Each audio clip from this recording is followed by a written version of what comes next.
So with Bob writing for them, 4 new performers were hired to sing and play backup, and the new group was called Frankie Valli and the Four Seasons. One of their greatest hits was Can't Take My Eyes Off of You. You'd be like heaven to touch. I wanna hold you so much. This group would fade into musical history between the British invasion of the Beatles, the Rolling Stones, the Who, and the Flower Power era of Woodstock. Today, Frankie is still touring as a solo act, performing at the age of 79. He says the thrill of music and the fans' love and appreciation keep him in the game. To this day, you can still find Tommy in Las Vegas. Ironically, he now works for Joe Pesci. Nicky never really left Jersey once he returned. He was very fond of the old neighborhood. Nick Massey died on Christmas Eve of 2000. He lost his battle to cancer at the age of 73. He's the only original member of the group that has passed away. Bob now lives in Nashville with his second wife, Judy. He continues to write lyrics and compose music. He and Frankie are still friends and see each other a few times a year. Their Jersey contract still remains strong. In 2001, Bob also came up with a brilliant idea. He wanted to create a Broadway musical telling the difficult story of the Four Seasons. At first, no one would produce the idea. They believed that the music of the Four Seasons and their fan base died in the 70s. They also didn't want another jukebox musical, a musical where the songs are already in existence from a particular artist, such as ABBA's Mamma Mia. After some time, business partners Marshall Brickman and Rick Ellis of Dodgers Theatrics decided that they would take a chance and produce the show. Though there was controversy over whether or not this musical would sell, the show sold out almost instantly. Seasons fans would come see the show from all over the country. And so the musical Jersey Boys was born.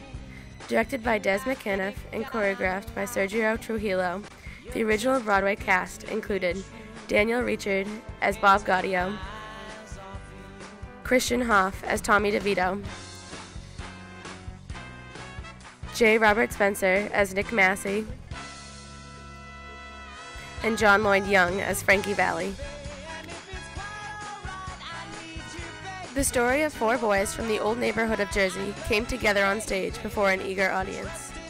The musical shows the audience everything from Frankie singing for the head of the mafia to get Tommy out of trouble with a loan shark, and the boys getting arrested walking off stage from a show in Ohio for not paying a hotel bill, to Frankie's loss of his youngest daughter and his decision to go solo.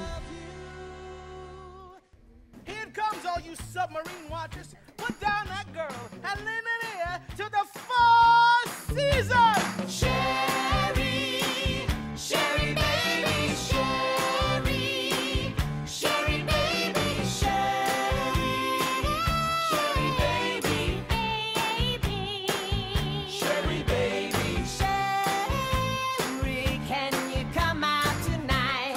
Come out tonight.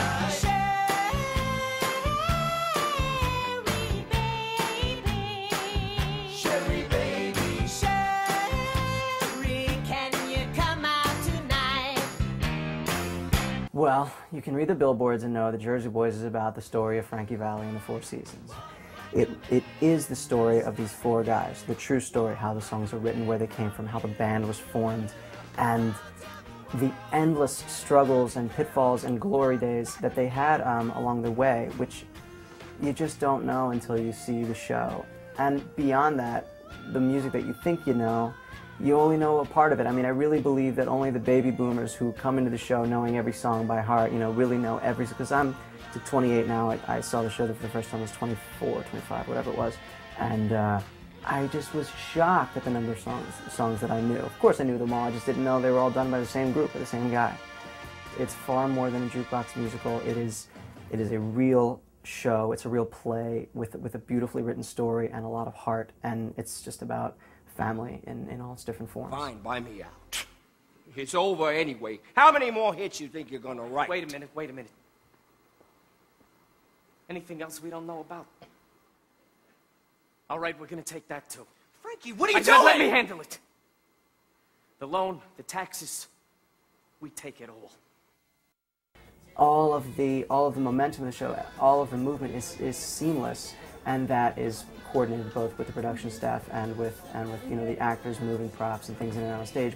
I have no idea how they do what they do. I mean, the show is, I mean, you look at the set and it looks relatively simple, right? It's a bare stage with a catwalk on the top and stairs on each side, and it looks relatively simple, but there's so much that comes in and out because the set is simple, and we have to sort of make it come to life in all these different locations over and over throughout the show, and the show never stops. There isn't one blackout, scene change, lights up, again, so the action never stops. So they go through every single thing to make sure that we're safe, to make sure that everything is, you know, is just running smoothly. It's, I mean, there's certain times in the show that are, you know, straight up life-threatening. There are holes in the floor that, you know, when things are moving in and out, the drums, you know, fly across the stage and they go up and down holes, and, you know, there's a lot of times that are dangerous, but we have an amazing crew and an incredible set of stage managers, and they make sure that we're safe all the time. And there are cameras everywhere on stage, and whoever's calling the show can see if anybody's too close to the trap, if anything is just slightly out of alignment, and they will not hesitate to stop the show, to their credit, if anything is in danger.